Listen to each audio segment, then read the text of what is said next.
Hola amigos y amigas, nos encontramos hoy en una nueva emisión de Enjambre, un proyecto comunicativo, ácrata, libre, que busca exaltar a compañeros y compañeras que de alguna manera comparten con nosotros pues este espíritu de creatividad y libertad, tanto en Colombia como en otras partes del mundo. Hoy tenemos a un invitado muy especial. Se trata de Gustavo Forero, un colombiano eh, santanderiano que estudió abogacía en el externado, en la Universidad Externado de Colombia. Pues también en sus años universitarios formó parte de un colectivo de teatro estudiantil eh, que se llamó, ay, se me olvidó el nombre, Gustavo, La tramoya. La Tramoya, La Tramoya, que tuvo, pues, para ser un grupo universitario, pues tuvo una larga vida. Creo que fueron más de 10 años, que pues que tuvo pues una vida pues con algunos de sus integrantes en algún momento y volvieron a retomarlo precisamente con una obra de la propia autoría de Gustavo, que si no estoy mal se llamaba Anarpomosis, ¿no es verdad? Anamorfosis. Anamorfosis. Y también montaron una obra de un dramaturgo inglés que se llama Arnold Webster, ¿es? Arnold Wesker. Sí, que tuvo una obra pues muy especial, que incluso creo que la montó la Candelaria, si no estoy mal, en alguna época en los años 60, que fue La Cocina, pero ustedes montaron otra, ¿no? Que se llamaba Sopa Sopa de de pollo con cebada. Sopa de Pollo con Cebada. Y pues que fue una obra pues que tuvo más de 50 presentaciones y que gracias, digamos, a la extensión cultural de la universidad, pues fue apoyada y tuvo pues un muy buen reconocimiento en el ámbito teatral universitario. Y por otra parte, pues Gustavo pues también tiene un doctorado que fue en Salamanca, en Salamanca, ¿en qué consistió tu doctorado, Gustavo? Bueno, yo tengo un doctorado en literatura, particularmente en poesía española e hispanoamericana. Y por otro lado, pues ha sido también como profesor en la Universidad de Antioquia, ya que enseñabas Literatura contemporánea. Novela literatura. de crímenes. Y bueno, y a partir de su estancia pues en la universidad, también ha sido un artífice de los encuentros de novela negra en el país, pues que se ha vuelto pues un referente también en Hispanoamérica. Cuéntanos un poco sobre eso, Gustavo. ¿Desde cuándo organizas tú ese evento que se ha vuelto tan importante para Medellín? Bueno, Iván, muchas gracias por esta invitación. En efecto, para mí es muy importante acudir a tu cita, a tu amable cita. Y sí, Medellín Negro nació en 2010. Fue un congreso internacional dedicado a la novela de crímenes, como la denominamos en la Universidad de Antioquia. Y este congreso ha tenido, sin ninguna interrupción hasta el año pasado, eh, diversas versiones y con invitados de todo el mundo y con un premio, que también es el premio a novela de crímenes anual, que se le entrega a uno de los que nos envíen sus obras libremente. Y bueno, eso fue un proyecto muy quijotesco, un proyecto difícil que empezó en 2010 y que se ha venido consolidando. Empezó como el segundo congreso en América Latina, luego del de Santiago en Chile, y en un tiempo fue el único, porque el de Santiago se acabó, porque el Azabache también en Argentina no contaba con recursos Y Ujú. bueno, felizmente la Universidad de Antioquia estuvo siempre solícita a apoyar este evento, Medellín Negro, que ha tenido y que tuvo en un tiempo, sobre todo en el 2014, un éxito arrollador. Mm. Sí, precisamente, y casualmente, como te había contado anteriormente, en una librería de viejo, me encontré uno de tus primeros libros que se llama 13 formas de entender la novela negra, donde tú haces ahí de compilador de varias ponencias que seguramente se hicieron en uno de estos primeros eventos que tú organizaste. Sí, este es uno de los libros más satisfactorios. Ahí en este volumen recogemos los trabajos de escritores colombianos y porque nos visitaron muchísimos, desde Mendoza hasta Darío Jaramillo, Santiago Gamboa, incluso Alfredo Molano, que también nos acompañó un año, un poco antes de morir.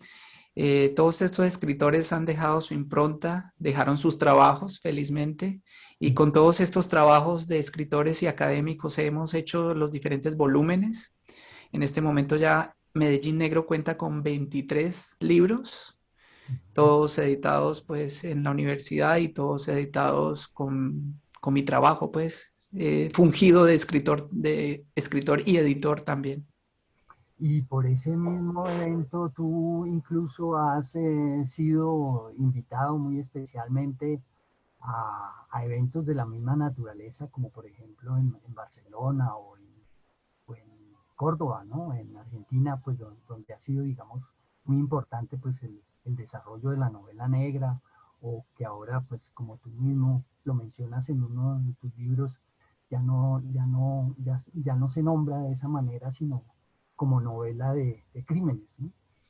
Sí, tuve la fortuna de ser invitado a diferentes eventos, no solamente en Argentina, sino también en México, en España, en Francia. Y para mí fue muy satisfactorio representar no solamente a la Universidad de Antioquia, cosa que ya me enorgullecía, sino a un país. Yo era, poco a poco me volví embajador sin quererlo, sin buscarlo, de un país que ha tenido muy poca representación, paradójicamente, en el campo de la literatura y en el campo de la novela de crímenes en el mundo. En general, yo iba a los congresos y era el único colombiano, razón por la cual me volví eso como una especie de representante de mi país y de mi ciudad, que no es mi ciudad, sino la ciudad de acogida, que es Medellín. Y eso despertaba mucho interés, porque todo el mundo vincula en el mundo, pues en todas partes, a Medellín con el narcotráfico y a Colombia con los crímenes, con la anomia, como yo la denomino, que es la falta de ley, la falta de aplicación de la ley en un momento dado. Y eso le dio mucha importancia a mi presencia, felizmente, y lo agradezco, y a Medellín Negro, porque era una cosa excepcional que un colombiano estuviera en estos ambientes, en estos eventos internacionales y hablara de su país y hablara también de otras formas de entender la criminalidad, sobre todo, porque lo que yo traté de hacer fue de transmitir una forma de leer el crimen también. El Ujú. crimen no es solamente una entidad fija, una entidad objetiva, sino responde a la política, a las ideologías, a la cultura. Y eso me parece que fue uno de los tópicos más interesantes internacionalmente, porque a partir de una ciudad como Medellín se ofrecía una tesis, una teoría para responder a la criminalidad que en el mundo entero se ha incrementado y que creo que es uno de los temas de los que se debe hablar a fin de hacer las transformaciones sociales que se requieren actualmente. Sí, que de todas maneras, a lo largo de su historia, Colombia de alguna manera se ha caracterizado por ser un país de policías y ladrones, ¿no? Y de grandes crímenes, de magnitud. Sí, es una pena, pero es así. Colombia está asignado internacionalmente por el crimen, por la criminalidad, y más ahora en los últimos años donde el narcotráfico es sinónimo de Colombia, cosa que tenemos que asumir para, pues para mal, pero como yo decía en mis intervenciones, es como si a uno si le llueven limones, pues hace limonada y trata de sacar algo bueno de algo muy malo. sí, que de todas maneras, Colombia ha sido signada por la mala fortuna, pues de alguna manera de haberse convertido como en el epicentro del narcotráfico, gracias pues al consumo desmesurado pues de los países desarrollados, ¿no? Sí, por supuesto, esa era una de las ópticas que yo intentaba transmitir. Ujú, Y también el hecho de que, bueno, lo bueno de lo malo. Colombia también ha tenido, por ejemplo, entre otras muchas cosas, un desarrollo interesante del derecho penal y del derecho procedimental. Creo que las ramas de la criminología, de la sociología, se han desarrollado en Colombia muchísimo gracias a esa reflexión constante en torno al significado del crimen en las sociedades contemporáneas. Yo creo que en Colombia se ha hablado muchísimo de lo que es la violencia, de lo que es la guerrilla, de lo que son las libertades individuales. Yo creo que en Colombia se ha generado todo digamos, una cultura del estudio de la violencia y ujú. hay muchos intelectuales, pues desde Falsborda y de todos los grandes criminólogos de los años 60 hasta hoy, que han reflexionado en estos grandes temas que no son solo de Colombia, sino de la humanidad entera, ¿no? ¿Qué es lo que concebimos como crimen? ¿Por qué sancionamos los crímenes? ¿Hasta qué punto la libertad individual existe? Y resulta paradójico desde mi punto de vista que uno de los espacios más difíciles para vivir sea uno de los espacios donde hay más espacio, paradójicamente, para la libertad. Colombia es un país muy libertario. Mm. Colombia es un país donde sus ciudadanos tienen una estima muy importante de lo que es la libertad. Y eso se vive, se siente. Y esas son las buenas cosas que yo trato de sacar de un contexto tan difícil como el que nos corresponde. Y en esa relación de literatura y violencia, tú también como investigador, tanto de la literatura como de la violencia en Colombia, publicaste no hace mucho un libro donde recoges, digamos, como esas relaciones de la literatura y violencia a partir pues, de algunos escritores emblemáticos. ¿Nos puedes hablar un poco, digamos, cuáles fueron los escritores que tú consideraste importantes y cuál es tu reflexión un poco al respecto sobre estos autores? Bueno, en Medellín Negro tuvimos el gusto de tener la visita de muchos escritores. En este momento pienso, por ejemplo, en Guisa Clonen, que venía de Alemania. Ujú, También tuvimos a escritores franceses, una escritora inglesa, René Ferrer, que venía de Paraguay. ujú. Bueno, muchísimos escritores y muchos colombianos. Y estos escritores dejaron su impronta y dejaron sus textos, lo que es importante para la colección Medellín Negro, y también nos dejaron sus ideas a todos los que tuvimos el gusto de escucharlos respecto a lo que es la criminalidad. Todos estos escritores nos presentaban, estoy pensando por ejemplo en Sebastián Rute, que es uno de los escritores que en este momento están siendo reconocidos en Francia y Ujú. que nos hablaban de lo que significa el crimen en sus países, a veces países muy desarrollados justamente como Francia, donde el crimen está también a la orden del día. Ujú. El crimen, de hecho, no es gratuito que ayer se haya condenado a un presidente de Francia a un año de cárcel, porque el crimen es una entidad que permea todas las sociedades y las permea arriba y abajo. Y eso hacía que todos estos escritores tuvieran una sensibilidad especial con la cuestión de la criminalidad. Y todos estos escritores, como digo, dejaron sus textos en la colección de Medellín Negro, cosa que a mí me enorgullece muchísimo, porque todos estos escritores expusieron sus ideas, pero sobre la base de un común denominador, que era esta plataforma de Medellín, de Colombia, de un lugar que estaba, como hemos dicho, estigmatizado por la violencia y por el crimen.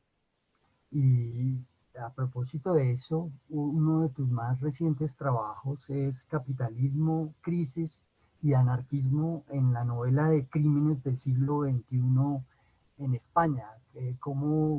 ¿Qué escritores y cuál es la relación con el anarquismo que hiciste exactamente en este libro? Bueno, este es el último libro de la investigación sobre la anomia en la novela de crímenes contemporánea y para mí ha sido muy satisfactorio porque lo que empezó como una teoría aplicable a Colombia se fue extendiendo al punto que me sirvió no solamente para entender la novela colombiana, sino la latinoamericana. El segundo volumen se dedica a América Latina y este tercer volumen que para mí ha sido verdaderamente un orgullo. Tuve la fortuna de reunir o de analizar alrededor de un corpus de 900 novelas de los últimos años en España, del siglo XXI, nada menos y nada más. Y de ese gran corpus escogí unas cuantas novelas que son, creo, representativas no solamente del anarquismo, que ya es mucho, sino del anticapitalismo, del antineoliberalismo. Creo que desde los años 2000 y particularmente en 2008 con la crisis económica de España, los escritores de este país se han visto envueltos en una reflexión muy profunda de la vigencia relativa del capitalismo industrial, del neoliberalismo, y también han reflexionado en torno a lo que significa la democracia. España es un sistema monárquico, pues, tiene una monarquía parlamentaria, y este hecho que suena para nosotros los colombianos y latinoamericanos tan extraño, también está siendo puesto en duda en España en este momento por los escritores. Y he escogido algunos escritores que hablan sobre esto en términos anarquistas. Por ejemplo, he escogido la obra de uno de ellos, que es Andreu Martín, que es uno de los escritores más famosos de España contemporánea, donde se hace una recapitulación del anarquismo del siglo XX, desde 1900 hasta 1975, con la muerte de Franco, y el escritor plantea la vigencia del anarquismo y su proyección al futuro de España, al futuro que es lo que se vive hoy. En esta obra que se llama Cabaret Pompeya, el escritor nos muestra todo un panorama de de lo que es el anarquismo por oposición incluso a los movimientos más de izquierda, como el comunismo, como el socialismo en España, y como una respuesta singular, muy libertaria, a lo que se consideró la Constitución del 78, que era una constitución bastante progresista, hay que decirlo, pero que estableció las pautas de la transición en España, que no fueron muy bien acogidas por los sectores anarquistas.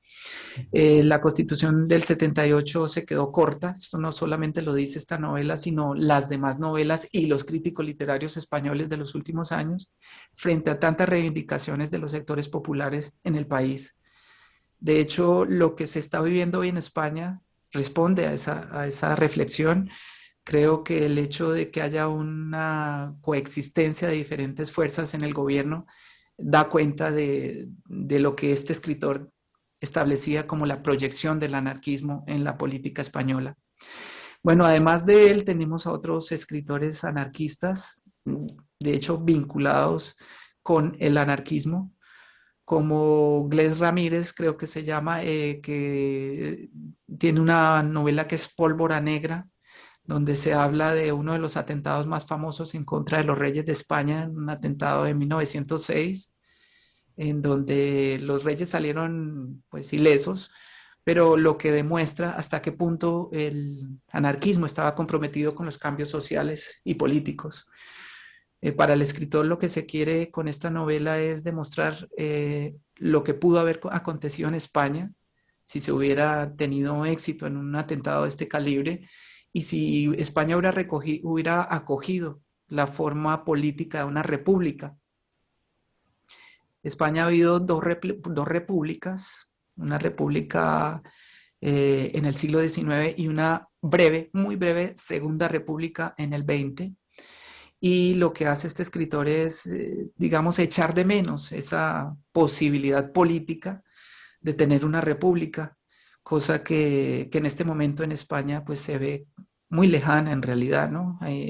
Ayer estaba oyendo el índice de popularidad que tiene la monarquía y más o menos el 70% de los españoles encuestados está a favor de este sistema político también.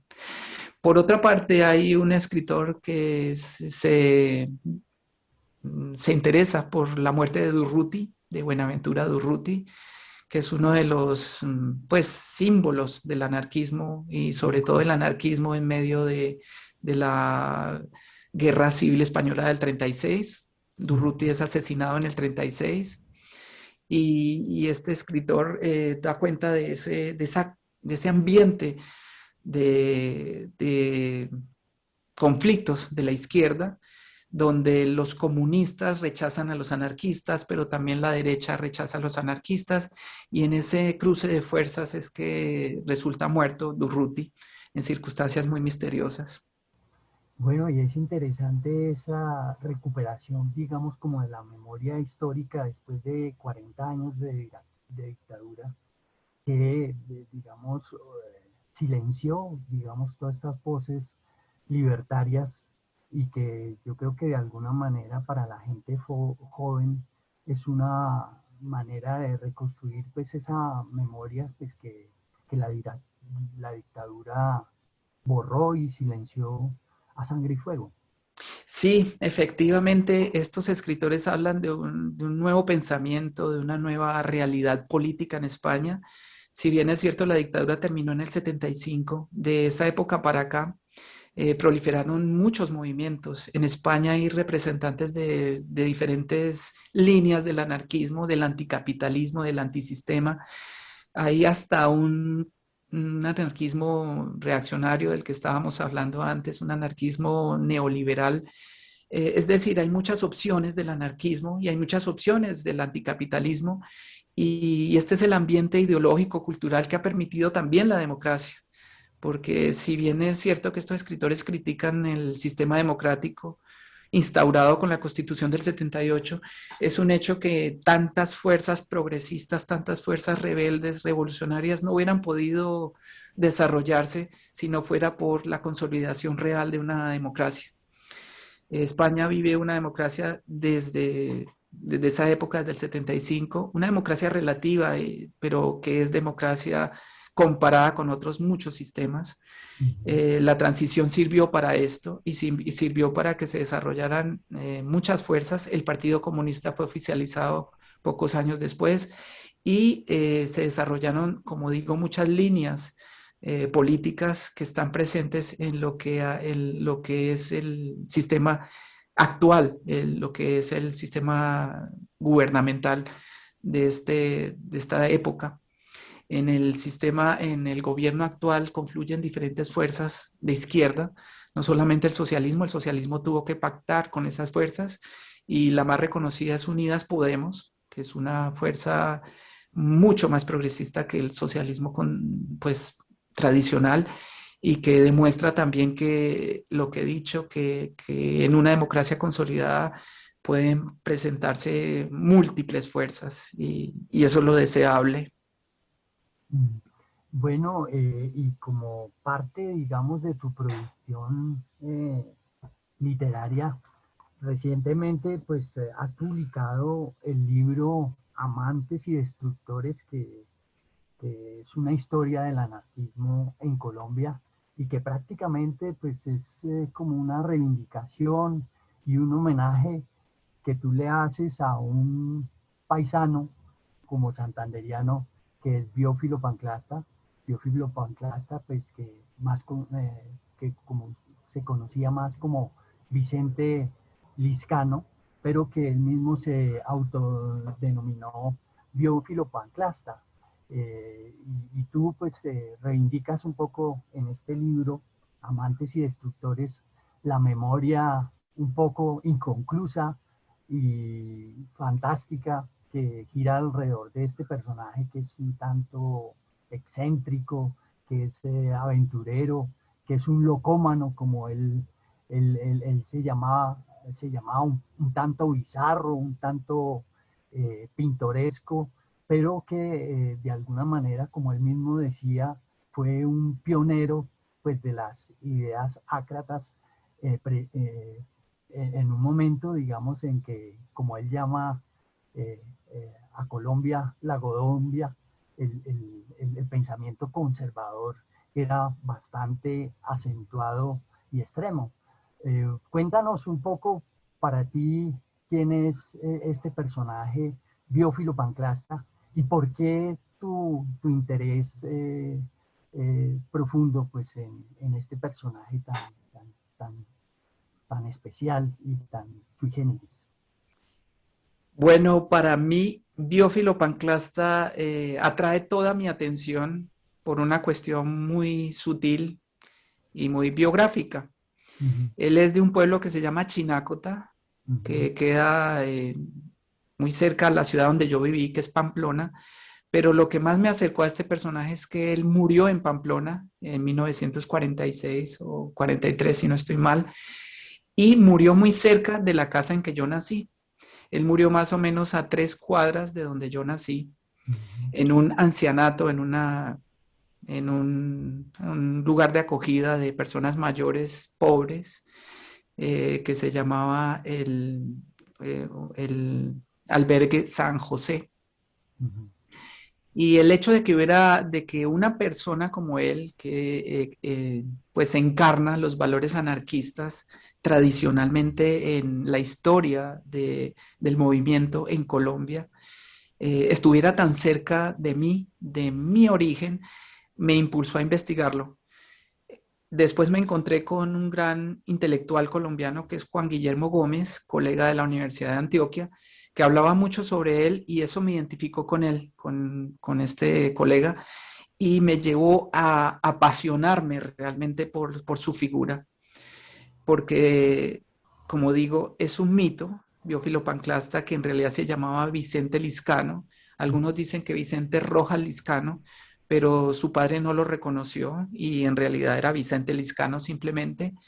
Eh, ha sido concebido en la historia ácrata como un mito en realidad. Se ha inflado su condición para bien, yo creo, porque representa muchas fuerzas acalladas en Colombia, muchísimas, no solamente ácratas, sino de diferente índole. También habían existido otros anarquistas importantes, pienso en uno como Albarracín, que había creado una comuna autogestionaria en el Amazonas, pero eran personas que no pasaban a la historia, que no son recordados en Colombia, infelizmente.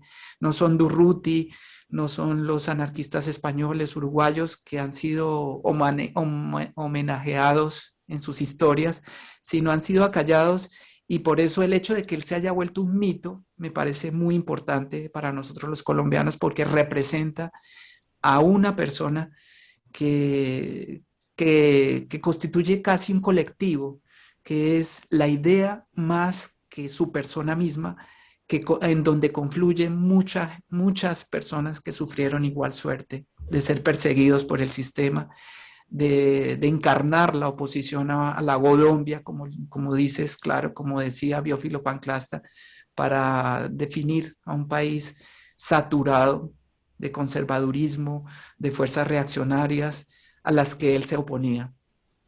Eso me hizo acercarme a este coterráneo, a este paisano, y me encontré con verdaderamente una verdadera mina de donde sacar muchas cosas que a mí me interesaban sustancialmente.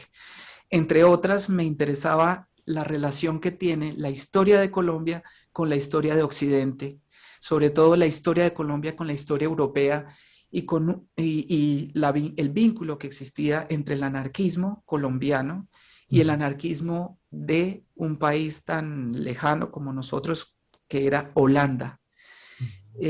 Biófilo Panclasta estuvo presente en el Congreso Anarquista de Ámsterdam de 1907 y cuando yo me encontré con esta información, pues para mí fue apasionante porque era como unir la historia ácrata colombiana con la historia mundial, con la historia del anarquismo mundial.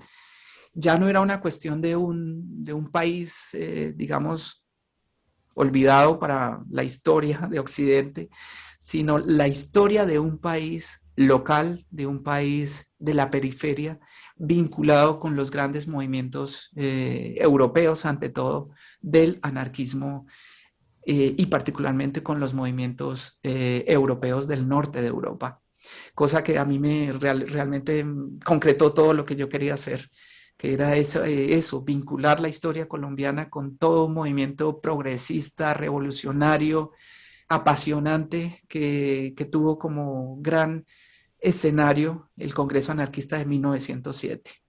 Sí, me llama mucho la atención en tu novela que pues la veo como un esfuerzo bastante eh,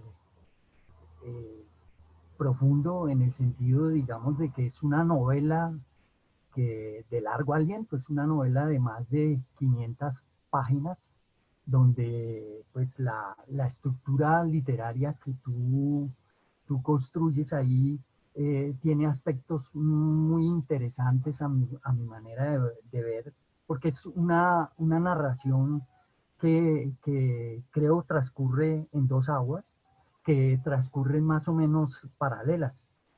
Por una parte tiene diferentes voces que van del pasado al presente o viceversa, y observo también que por el otro lado, el protagonista que es Panclasta, y por el otro lado, digamos, está otra voz que lo va contrastando, que es la voz tuya, la propia voz del autor. Y Panclasta, por una de esas aguas paralelas, eh, cuenta momentos de su vida lo mismo que el escritor. Y esas aguas que navegan en el tiempo confluyen en un destino y un puerto común que es Europa, o en otras instancias, me parece a mí, Colombia como patria común. Y a la vez se alternan de manera polifónica con cartas entrecruzadas entre los personajes que conforman tu novela, ya sea tanto oficiales como revolucionarias, y por el otro lado periódicos o citas tanto de Panclasta como de otros escritores reconocidos, como para poner un ejemplo, Stirner como representante pues de lo que se haya llamado pues el anarcoindividualismo, y por el otro lado pues un personaje literario pues de la envergadura de Máximo Gorki. Cuéntanos un poco cómo llegaste tú a esa estructura que parece fragmentada, pero es a su vez, digamos, bastante compleja. Bueno, te agradezco que en tan poco tiempo hayas sintetizado muchos tópicos. Realmente es una novela tan extensa que al final ya se me dificultaba dominarla. Ya. La novela tiene un subtítulo que es, creo que el propósito que yo perseguía, hacer una historia del anarquismo, como digo, imbricando a Colombia con la historia universal. Y para eso tuve que recurrir a diferentes mecanismos literarios. Lo que me importaba no era dar cuenta de una ideología, digamos, acartonada, Ajá. sino de cómo esta ideología está presente en la vida, porque esa es la base del anarquismo, que Ujú. las ideas estén en la vida, que yo como anarquista sienta que estoy llevando a cabo en mi propia existencia una filosofía de vida. Y creo que eso era lo que se pretendía en la novela, presentar el anarquismo, pero el anarquismo que se vive cotidianamente, que vivo yo, que vivimos muchos colombianos y muchas personas en el mundo. Eso no es una cuestión local, es una cuestión universal. De ahí el subtítulo, una historia del anarquismo. En este libro se recogen entonces las experiencias de muchas personas, muchísimas. Si uno hace una lista, son una cantidad de personajes Ujú. que tienen una impronta anarquista. Ujú. Y esta impronta la heredó, yo creo, de alguna manera, Biófilo Panclasta a muchísimos colombianos, entre ellos a mí. Él dejó un sello para una historia nacional de libertad, de revolución, pero también de identidad íntima. Lo que él quería era llevar el anarquismo a la interioridad, a la vida cotidiana. Y yo creo que de eso se trata Amantes y Destructores, de entender ese anarquismo de una manera muy íntima. Por lo tanto, recurrí a estos mecanismos que en efecto son fragmentarios, porque yo me opongo a la novela total, tipo Vargas Llosa. Voy más por la línea de Macedonio Fernández, de Cortázar, que es presentar el mundo en una atomización fundamental, como está sucediendo, y es la perspectiva misma del anarquismo. La libertad es tan grande que es la libertad de todos los individuos, individualmente considerados. Todos tenemos una sensación de libertad y tenemos que vivir esa libertad en su más pura esencia. Eso hace que no haya un discurso totalizante, eso hace que en la literatura yo me vaya por la línea de la fragmentación total. La novela lo que pretende es mostrar muchas opciones de vida, muchas que son anarquistas, incluso hay muchas que no saben que lo son. Yo hablo también de personajes que se enteran de que son anarquistas de una manera azarosa, pues porque hay mucho comunista, mucho socialista que sigue una doctrina y cuando se da cuenta lo que estás persiguiendo su propia idea de libertad, que es el sustrato del anarquismo contemporáneo. Cuando yo hice esta novela me encontré con que mucha gente que me rodeaba era anarquista y no lo sabía. Ajá. Mucha gente critica al Estado todos los días, critica al gobierno todos los días, critica a sus amigos, critica a sus familiares por perseguir ideas acartonadas, eh, que no corresponden a la fluidez de la vida y que de un momento a otro yo les decía, pero bueno, usted está hablando de manera anarquista, pero ¿cómo así anarquismo? Eso no es anarquismo. Sí, eso es anarquismo. Ver cómo todo cambia y cómo lo que va estableciéndose a través de toda la existencia es nuestra propia sensación de libertad. Y creo que esa es, digamos, la impronta de mi personaje, de Biófilo Panclasta, lo que él transmite, lo que él quiere dejar en los seres humanos, es eso, el respeto por nuestra sensación de libertad, por nuestra idea de libertad. Y yo creo que eso en Colombia para mí era un discurso muy válido, muy vigente, sobre todo para los jóvenes, decirles que esa idea de libertad que usted siente, que ustedes sienten, esa idea tiene que ser vigente, a pesar de todo, a pesar de que haya discursos políticos, politicastros que quieran que eso no exista, eso tiene que perdurar, eso tiene que salir avante por encima de discursos reaccionarios, por encima de todo discurso. Todos tenemos derecho a ser libres en todos los sentidos de la palabra. Eso es lo que inspira Amantes y Destructores, una sensación, una certeza de que esta libertad es lo que debemos llevar adelante, de lo que debemos sacar adelante. Por eso es tan importante Stirner en la novela. Ujú. Por eso Stirner es como un telón de fondo, porque Ujú. Stirner hablaba de estas cosas, de lo que significa asumir la libertad frente a todos los discursos que nos están diciendo que no podemos ser libres. Bueno, ahora hablamos un poco de Stirner, pero me gustaría un poco insistir en la importancia que tiene en la novela la voz tuya y que acompaña la novela y todas las aventuras y peripecias de Biófilo Panclasta en Europa, porque pues, tú recuerdas que en algún momento creo que es en una carta que le escribe desde la cárcel Biófilo a Olaya Herrera, él señala que los colombianos somos parias del derecho internacional. Y tú viviendo, digamos, como exilado, voluntario, que estás en la diáspora, como tantos colombianos que han tenido que irse del país, no solamente, digamos, por persecuciones políticas, sino también porque no encuentran un espacio para realizar, digamos, toda la potencialidad creativa en su vida, ya sea como trabajadores manuales o trabajadores intelectuales, y por eso es el cuento del sueño americano de irse a Europa, porque pues Europa de todas maneras como país, como parte de los países desarrollados, le brinda, digamos, ciertas oportunidades y garantías a quienes se van. Eh, Creo que eso es muy importante, digamos, señalarlo aquí, y quiero que nos hables un poco al respecto de eso, pues ese paralelo tuyo de Biófilo en Europa y tú. Sí, te agradezco muchísimo esa pregunta, esa inquietud, porque la Porque tú estás novela, viviendo en este momento en España, ¿no? sí, ahora vivo en España y bueno, la novela fue un poco profética. Ujú, La novela construye la historia a través de dos visiones del mundo, de dos épocas también, una la de Biófilo Panclasta y otra la mía. Una es la experiencia de Biófilo, de Vicente Lizcano, en su momento, a principios del siglo XX, y otra es mi experiencia, que yo mismo soy un personaje de mi novela, y eso responde a mi poética, esa es mi poética, de incluirme en la novela como experiencia, digamos, revolucionaria. Y en ese espejo, entre las dos experiencias, se está dando cuenta de lo que digo, de una historia del anarquismo. En efecto, lo que vivió Biófilo, pues guardadas las proporciones, es lo que yo he vivido.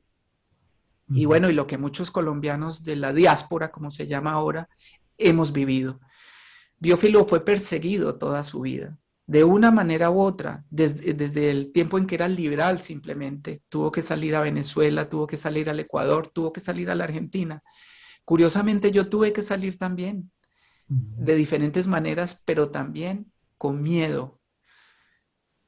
Como biófilo, yo tuve también que salir en un momento dado porque temía lo que me pudiera pasar. Yo salí por primera vez en el año 95. Yo llegué a España y yo pretendí que en España ya pudiera ser quien era. Yo ujú, siempre me sentí limitado en Colombia, tenía miedo, y miedo no es en abstracto, era un miedo muy concreto a salir a la calle, a tener ciertas ideas, a hablar de cierta manera. Y en el 95 yo sentí que yo podía ser quien era y que me acogía ese país democrático del que he hablado, y una democracia que para la época era, si podemos comparar, era mucho más abierta que ujú. la que está viviendo ahora Europa. En los años 95 en España se vivía una cosa que se llama ahora la beautiful people. La gente vivía en un estado de, digamos, de libertad que era, pues, loable, ¿no? Era festivo incluso, era una libertad casi extrema, y eso para mí, que venía de un país bastante represivo, constituyó una fuente de desarrollo, de felicidad también. Después volví a Colombia. Si guardamos el paralelo entre Biófilo Panclasta y yo, es tal cual como lo que le pasó a él. Él también volvió a Colombia y volvió a Bogotá, una ciudad que, pues, que lo trató bastante mal. Yo no puedo decir lo mismo, Bogotá no me trató mal, pero tampoco me trató muy bien. Yo volví a una ciudad hostil, como es Bogotá, donde se necesitan ciertas condiciones para tener un espacio, sobre todo un espacio cultural. Colombia está todavía dominada por discursos bastante conservadores, por no decir reaccionarios. La cultura es elitista. Al respecto he escrito un artículo que me gustaría que leyeran para, si quieren apoyar esta idea, que es la cultura de los elegidos. En mi página personal he escrito mi visión sobre esa cultura de personas que son excluyentes. Esa fue la Bogotá que yo encontré más o menos a la altura del año 2003, la Bogotá que encontró en su momento Biófilo Panclasta. Era tal su situación que tuvo que empezar a vivir de lo que llamamos ahora el rebusque con su compañera Julia, a quien había conocido en Estados Unidos, y empezaron a hacer incluso sesiones espiritistas, de donde surge la idea de que yo me encuentro con el personaje en un momento de una sesión espiritista, y tenemos muchos vínculos, tanto en la novela como en la vida real, que yo quise explotar. estos ires y venires a Colombia, este deseo de creer en Colombia, también yo lo tuve como biófilo panclasta. Ahora pienso al decirlo como el deseo que tuvimos muchos, por ejemplo, del acuerdo de paz, cuando se hizo el referéndum. Biófilo Panclasta también creyó que con la llegada de López Pumarejo, Colombia iba a cambiar, Colombia iba a dar espacios políticos a ciertos colectivos que habían sido segregados, que habían sido rechazados, por ejemplo, el Partido Comunista. Y López Pumarejo tuvo buenas intenciones como Santos, las tuvo también, pero ninguno de los dos logró que en Colombia cuajara un proyecto siquiera liberal, democrático.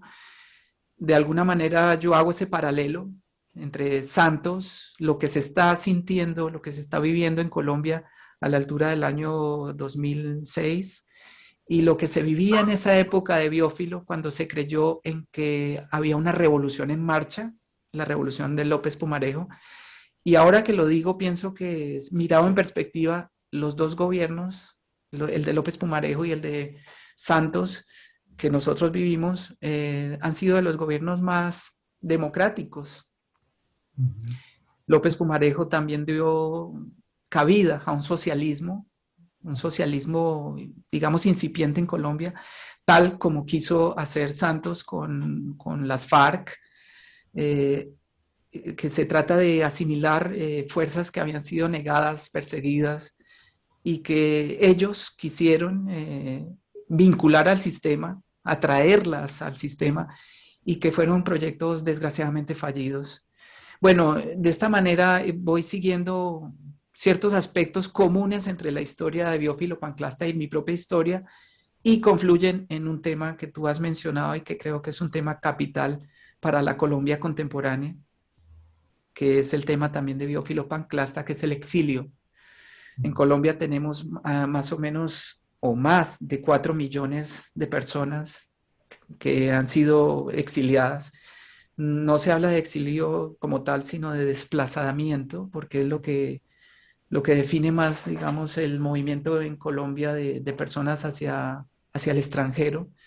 Muchas personas son desplazadas. En Colombia hay desplazamiento interno, pero desplazamiento externo también.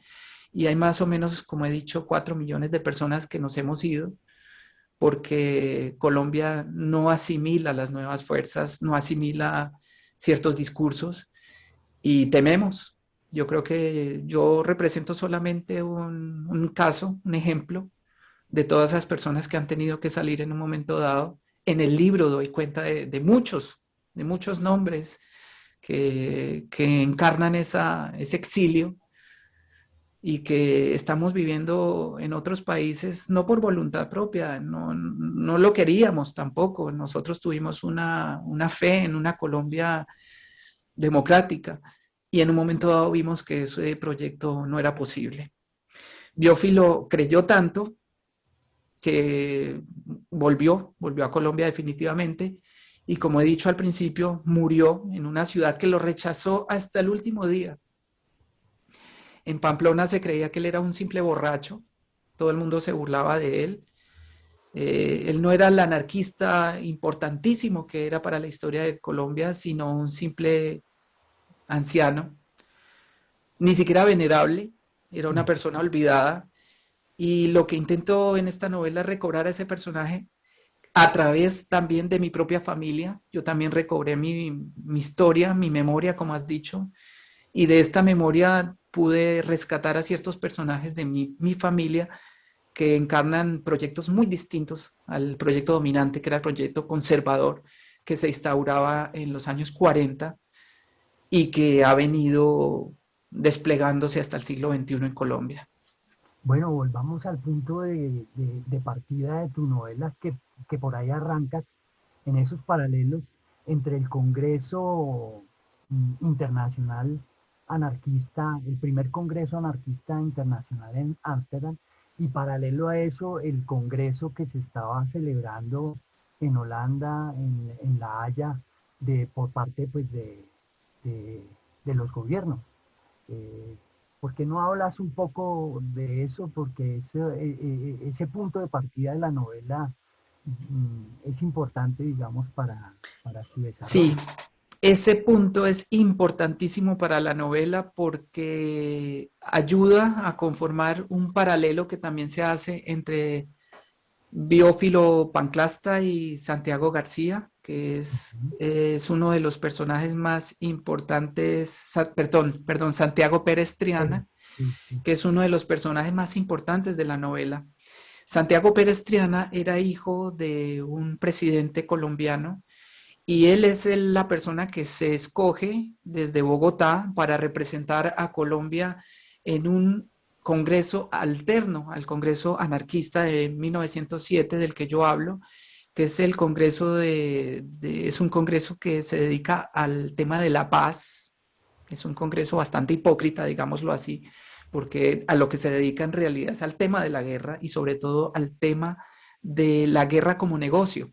En ese momento las diferentes potencias buscan apropiarse de las colonias, hay una reubicación geopolítica de colonias y todas las potencias quieren quedarse con la mayor parte de la tierra de los países colonizados y para eso se han armado de una manera terrible lo que se llamó historiográficamente la paz, la época de la paz armada. En efecto, concurren dos congresos en 1907 en Ámsterdam, el Congreso Anarquista del que yo hablo y el Congreso de la Paz, el Congreso de Paz, que fue, digamos, un antecedente de las instituciones contemporáneas de La Haya. De hecho, este congreso sucedió en La Haya, también en Holanda, y en este paralelo entre los dos congresos se puede hablar de la diferencia de dos espíritus que son totalmente contemporáneos. Santiago Pérez Triana revela o demuestra esas fuerzas retardatarias que quieren hacer de la guerra un negocio. De hecho, él mismo históricamente comerció con armas. Ujú. Santiago Pérez Triana es un personaje apasionante de la literatura, perdón, de la realidad colombiana. Ujú. Como me equivoco con la literatura y realidad. Ujú. Santiago Pérez Triana es un personaje absolutamente respetado en la historiografía. Los historiadores ven a Santiago Triana como la encarnación del intelectual colombiano, de este intelectual que tiene impacto en Europa por sus ideas, por su oratoria, por su condición, digamos, cosmopolita. Ujú. Y Santiago Pérez Triana es en un momento dado el antípoda total de Vicente Rojas, de Biófilo Panclasta, porque representa las fuerzas más reaccionarias, oligárquicas, conservadoras, neoliberales, si pudiéramos llamarlo de esta manera un poco anacrónica, con Biófilo Panclasta que representa a los desposeídos, a los pobres, a los olvidados, a los ejércitos del hambre, como lo llaman también como se llaman en el himno anarquista, los pobres, los ejércitos del hambre. Y en esta, digamos, oposición, en este paralelo entre los dos personajes, se da cuenta de las dos grandes fuerzas que están determinando a la humanidad entera. El anarquismo es muy importante en 1907, es una opción para el capitalismo y el capitalismo, el peor capitalismo, este que depende del comercio de las armas, tiene en el Congreso de la Paz, por eso lo he dicho con ironía, una de sus representaciones más terribles. Santiago Pérez Triana se encuentra en un momento dado con Biófilo Panclasta y surge una conversación que revela la conversación misma que está teniendo la humanidad en la época. O somos humanistas o hacemos de la guerra un negocio. Ujú. Esos son los dos polos que van a poner en tela de juicio también, no solamente a la humanidad entera, que va camino hacia la Primera Guerra Mundial, sino a la política colombiana, con un presidente como Rafael Reyes, que en un momento dado tiene que escoger entre estos dos personajes.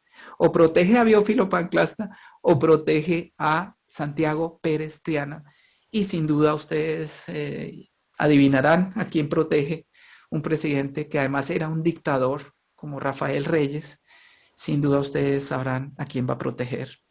Santiago Pérez Triana encarna la oligarquía, encarna las fuerzas regresivas de Colombia, pero ante todo, Santiago Pérez Triana tiene negocios en común con Rafael Reyes, quieren llevar a cabo un desarrollo capitalista sobre el negocio de las armas en Colombia. Y bueno, y Rafael Reyes sabe por quién tiene que decidirse y a quién tiene que atacar. Es tan terrible la situación que por disposición de Rafael Reyes, Biófilo Panclasta no puede volver a Colombia, y Biófilo Panclasta es tan rebelde que a pesar de esta prohibición vuelve, y por disposición de Rafael Reyes es esperado en las aguas del Atlántico colombiano, en Barranquilla, a punta de un gran tiroteo. Le disparan a quemarropa, pues el objetivo es matarlo, porque se está oponiendo a una ley. Ahí vemos la relatividad de la ley. Se está oponiendo a un gobierno, él no tiene derecho a entrar a Colombia, pero él sabe que tiene que volver a Colombia para luchar por la libertad, por lo que considera es esto puede ser una salida, que es en últimas el liberalismo en Colombia. Bueno, y en ese congreso anarquista que se vive, digamos que en un momento muy importante, digamos, para el desarrollo de las ideas libertarias en Europa, donde confluyen, digamos, anarquistas como de la impronta de Emma Goldman, Malatesta, no sé si Kropotkin estuvo allí, Kropotkin también, sí. por otra parte, digamos, a los anarquistas que, digamos, estaban como en otra orilla, como Emily Arman, Alberto Libertad, y bueno, otros anarquistas individualistas que están muy inspirados en Stirner, como también Biófilo Panclasta, porque también lo que hace sui generis a este personaje que se, se, se coloca, digamos, como pionero de las ideas sácratas en Colombia, es que asume, digamos, un anarquismo inspirado por Stirner y por Nietzsche. Cuéntanos un poco, digamos, cómo recreas tú esa confrontación que se vive al interior, pues, de ese congreso, y en el que obviamente eh, Biófilo toma partido por los individualistas. Bueno, Iván Darío, yo tengo una memoria que no es tan lúcida como la tuya con nombres y todo, pero te digo que la investigación fue tan minuciosa que llegué a cosas extravagantes. Ya. Al Congreso anarquista confluyeron no solamente los anarquistas reputados a los que te refieres, Kropotkin, Malatesta, Goldman, etcétera, etcétera, etcétera, sino cantidad de judíos anarquistas que venían de la Unión Soviética, perdón, de Rusia para la época, todavía no era la Unión Soviética, lógicamente, venían de Rusia, exiliados, muchos judíos que venían de Inglaterra. En Inglaterra había muchos judíos, digamos, que habían sido protegidos por el reino, pues por Inglaterra, y que mandaban dinero al movimiento anarquista internacional. Pero también venían muchísimos, pero muchísimos norteamericanos. Había incluso representantes de los sindicatos norteamericanos, y había también incluso orientales. En mi novela están con nombres propios. Es que toda la investigación que hice del Congreso es alucinante. Se representaba a todo un movimiento ácrata mundial. De Ujú. hecho, es tan importante esta reunión de tanta gente que es en esa época que se habla del Esperanto. Se buscaba una lengua que pudiera reunir a todas estas personas y que todo el mundo entendiera. Bueno, Se reunieron tantas personas ujú. que hubo, lógicamente, muchísimas opciones anarquistas. Y yo hablo especialmente de dos. Había un anarquismo sindicalista, o sea, el anarquismo que creía que se podía cambiar el sistema, digamos, con movimientos revolucionarios sindicales. Y en esa línea iba la mayoría de los anarquistas presentes en el Congreso.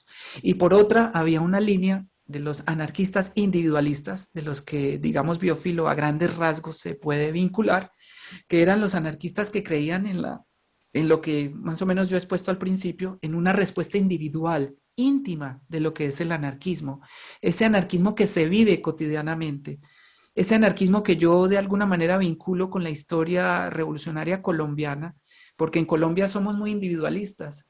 En Ujú. Colombia no hay una idea esto de colectivo, de comuna, como en París, sino hay una idea de que la libertad es individual y la libertad es una bandera que yo como hombre debo defender, como hombre o como mujer debo defender. Paréntesis, es una idea de libertad muy asociada a los movimientos revolucionarios españoles. A veces tendemos a pensar el anarquismo como vinculado con Rusia, con Europa del Norte, incluso con Estados Unidos.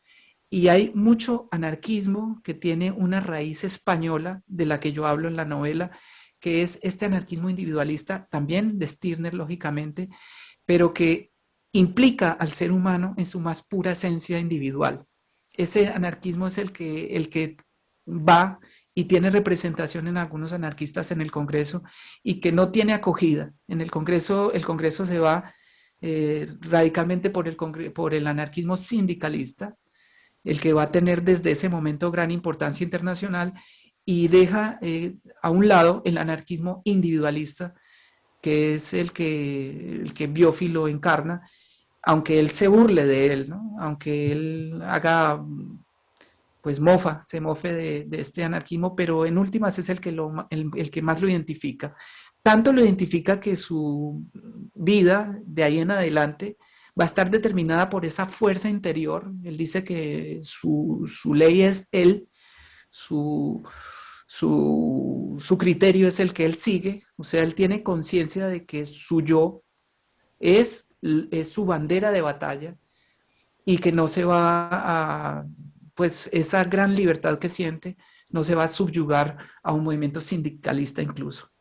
Entonces yo Bueno, creo que ahí está muy bien demostradas ajá. las dos fuerzas del sindicalismo y del individualismo del Congreso Anarquista de 1907.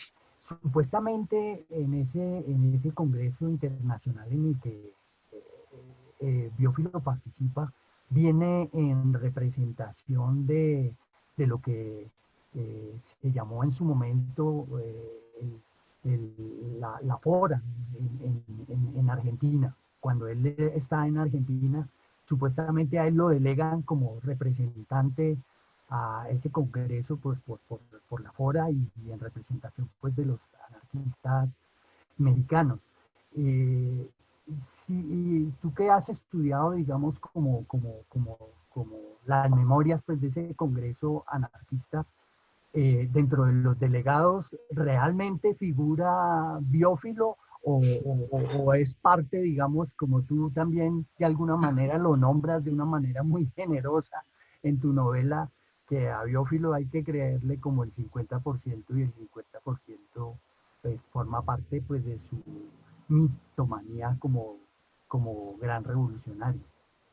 Sí, debo decir que con todas mis investigaciones del Congreso de 1907 jamás encontré su nombre en él. Él cuenta anécdotas de lo que le pasó en el Congreso, pero pues no hay ninguna prueba de que haya estado allí, Ajá. desgraciadamente. Pero yo parto de la mitificación que él mismo hace de su presencia. Yo quiero creerle a ese 50% mentiroso. Y creo que en última instancia no tiene tanta importancia ese hecho de que haya asistido o no, sino que revela estas fuerzas progresistas colombianas que se identificaban con ese congreso anarquista. A lo mejor fue una ilusión que él tenía de ir a Ámsterdam y mucha más ilusión el hecho de que representara a toda América Latina. Yo creo que en ese pedacito sí puede haber algo de verdad. Él estaba en Argentina y pues él hacía parte de la FORA, en efecto, históricamente, y yo creo que era posible que en Ámsterdam se oyera hablar del anarquismo en América Latina y que buscaran un representante para que hiciera presencia en Ámsterdam en 1907. Y pues para mí, ¿quién más que él, no? Y para volver al paralelo que hago con mi vida, si Biófilo hubiera ido a un congreso en Ámsterdam, hubiera sido tan singular como me pasaba a mí en los congresos. Yo era el único colombiano en muchos congresos. Entonces digo, bueno, si Biófilo quiso hacer esto, y no lo logró. Yo lo pude lograr, pero lo mío no era político. Yo hacía parte de congresos literarios y sí, la presencia de un colombiano era tan exótica. A veces hasta pues, la gente dudaba de que en Colombia pudiera haber un nivel como el que yo presentaba, un nivel bibliográfico con todas las publicaciones de Medellín Negro. Bueno, todo esto que son los prejuicios mundiales en torno a países periféricos. Yo creo que si Biófilo hubiera ido a Ámsterdam, le hubiera pasado un poco lo que me pasaba a mí en los congresos. La gente relativizaba mucho el hecho de que un colombiano hablara de cuestiones mundiales como el anarquismo, de cuestiones mundiales como el crimen, del narcotráfico como negocio mundial. Todo eso todavía hoy se relativiza, pues, ¿cómo sería en 1907? Pues absurdo, ¿no? Entonces eso sí puede hacer parte del 50% de la mitificación del personaje, pero creo que tiene un gran valor, sin duda. No, y si vamos a analizar a, digamos, a Biófilo Panclasta como un gran mentiroso, de todas maneras no era un mentiroso cualquiera, porque era un mentiroso bastante documentado, porque si habla de que fue delegado de la FORA, eso quiere decir que de alguna manera él sabía qué fuerzas, digamos, libertarias se estaban moviendo en Sí, América Latina, porque después de España, el anarquismo en Argentina fue también uno de los más importantes del mundo por toda esa emigración pues, de los anarquistas europeos y de otras partes del mundo que llegaron a Argentina. Y sí, por otra parte, él en esos encuentros imaginarios o en esas discusiones imaginarias con anarquistas como Kropotkin o como Malatesta o como incluso Malato, que en algún momento él dice que Malato se disculpó, se enfureció con él y lo acusó pues de ser un anarquista bastante feroz y desobediente, ¿no? Entonces, da cuenta de que Biófilo realmente sí tenía una cultura libertaria bastante acentuada, pues que él investigaba, que no era, digamos, que tenía una cultura política a ese nivel, ¿cierto? por supuesto, por supuesto. A mí me parece impresionante el nivel intelectual. De hecho, en la novela digo que si Biófilo Panclasta hubiera nacido en Alemania, hubiera sido un Nietzsche o un Stirner. El hecho de que hubiera nacido en un contexto tan primario, tan pobre, donde él no tenía, pues, yo me imagino, y también lo digo en la novela, que Kant tenía toda la servidumbre haciendo los trabajos varios y él se podía sentar a estudiar y a leer y a escribir, porque era parte de una cierta élite, como Nietzsche y como todos estos intelectuales europeos de la época y de hoy, que podían dedicarse al estudio y a la escritura. Biófilo Panclasta no pudo hacerlo, pero no por falta de material. Tenía un conocimiento muy amplio, tenía una gran sensibilidad, sensibilidad social, sensibilidad artística también. Él hubiera sido un gran escritor donde hubiera tenido los medios, sin duda alguna. Él tenía conocimiento de todas las fuerzas que estaban en juego en la época. Él tenía conocimiento del curso del anarquismo, pero también del curso de las ideas liberales. Él tenía conocimiento de toda la migración judía revolucionaria que había parado en Argentina y que llegaba con nuevas ideas, fruto de la revolución de 1905 en Rusia. Él tenía conocimiento de todo esto. Y lo que yo hago es sistematizar un poco su contexto y dar cuenta de ese gran intelectual que ha sido olvidado y que a lo mejor fue olvidado por su propio contexto histórico porque no tenía las herramientas para desarrollarse. Y quiero enfatizar en una cosa que has mencionado, su paralelismo creado o autocreado, mitificado con un pensador como Charles Malato, que era el, digamos, el anarquista español o hispanoamericanista más importante de la época. El hecho de que Biófilo se pusiera al mismo nivel da cuenta del conocimiento que tenía y de lo que respetaba su conocimiento, frente a los intelectuales europeos, porque él hubiera sido, si le dan la oportunidad, también un Charles Malato. Es que detrás de Malato estaba la Comuna de París. Ujú, Malato había estado nada menos que con Luis Michel en ujú, Nueva Caledonia, es sí, decir, estaba en el momento justo, en el lugar preciso y con las personas adecuadas para ujú. desarrollar esa gran visión intelectual de los movimientos ácratas en el mundo. Si Biófilo Panclasta hubiera tenido esa compañía, ese contexto, esos países desarrollados que apoyaban sus investigaciones, hubiera sido un malato. Claro que hubiera sido un malato. Ajá. Bueno, y quiero que también nos hables de una voz muy importante que me parece también que refulge en tu novela, y es este personaje que se llama Julia Fuentes Calderón. Cuéntanos un poco de dónde parte, digamos, este personaje. ¿Existió o por qué lo tomas, digamos, como un ente, digamos, muy cercano a Biofil? Bueno, Julia Fuentes para mí fue un hallazgo de mi vida familiar, de mi memoria personal y familiar. Julia Fuentes era la tía de mi madre.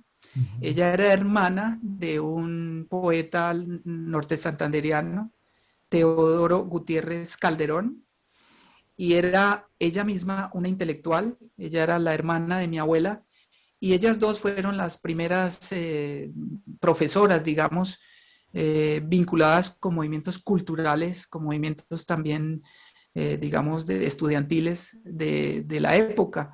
Las mujeres en esa época no tenían, digamos, mucha presencia social, pero estas dos mujeres, Julia y mi abuela, tuvieron bastante reconocimiento en su contexto. Eran mujeres bastante ilustradas, y yo tuve conocimiento de que Julia, o sea, mi tía abuela, intentó impulsar un periódico que en la novela se llama El Observador, y que pretendía en este periódico traer las nuevas ideas que estaban desarrollándose en la España republicana.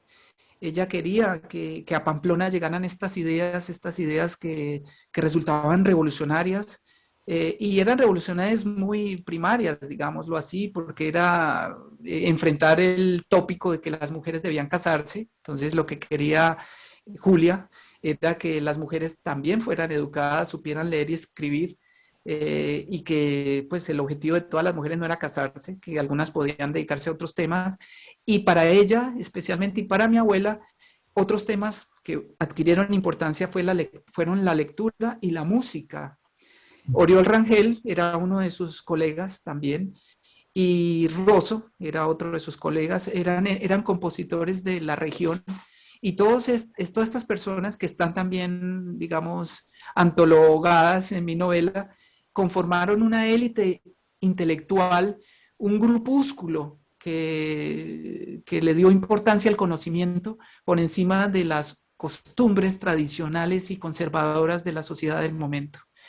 Julia Julia Fuentes fue pionera de esos círculos culturales, intelectuales colombianos en Pamplona, junto con mi abuela, y eso me llenó de orgullo saber que Teodoro Gutiérrez Calderón no era una isla en Colombia, que él estaba apoyado por todo un séquito, digamos, intelectual que pretendió un poco replicar las ideas socialistas en Colombia, esas ideas que tuvieron pues un caudal importante en la revolución en marcha, repito, de López Pumarejo, pero que no cuajaron realmente, pero que fueron importantes en las regiones, sobre todo en ciertas regiones en Colombia. Todo el mundo habla de la región antioqueña, pero creo que en el norte de Santander también cuajaron ciertas ideas socialistas, y creo que mi tía abuela, es una de sus representantes. Bueno, el tiempo ha pasado volando. Hemos hablado de un personaje como Biófilo, que es como una suerte de vagabundo y de filósofo, como a la manera un poco de Diógenes, y que de alguna manera Diógenes también representa pues ese anarquismo, como una suerte de prehistoria del anarquismo, de un anarquismo individualista. ¿Dónde fue que publicaste tu novela? Ya para cerrar, Gustavo, pues con este programa, ¿quién te publicó la novela y cómo se consigue para que los lectores, porque tengo entendido que tú la ibas a lanzar en la Feria del Libro, pero debido a la pandemia no se pudo hacer?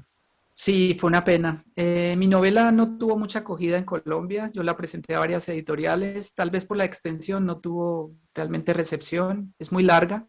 Mm. Y gracias a un editor que trabaja en Alemania, Amir Valle, y a una editorial que es Iliada, que está apoyando a nuevos escritores latinoamericanos, pues al fin pudo publicarse y estoy muy contento con la edición. Es una edición muy cuidada y sobre todo que se lanzó desde Berlín, cosa que a la novela le hace bien, porque la novela también presenta el mundo europeo, lo que he dicho de todas estas migraciones revolucionarias y anarquistas en Europa en principios del siglo XX. Y bueno, eso tuvo acogida en Berlín, en la editorial, y cosa que a mí me entusiasma mucho y que ahora espero que tenga acogida aquí en España, porque España tiene una gran presencia en la novela. Los movimientos revolucionarios anarquistas anteriores y durante la Guerra Civil Española son de gran importancia, por eso hablé de Andreu Martín. Y bueno, esta novela se consigue solo en Colombia a través de Amazon, se puede buscar y se puede comprar a través de Amazon. Mi propósito era lanzarla en Colombia en la Feria del Libro. Ya había hablado con la editorial para que hiciera presencia en Bogotá, en la Filbo, pero fue imposible por la pandemia.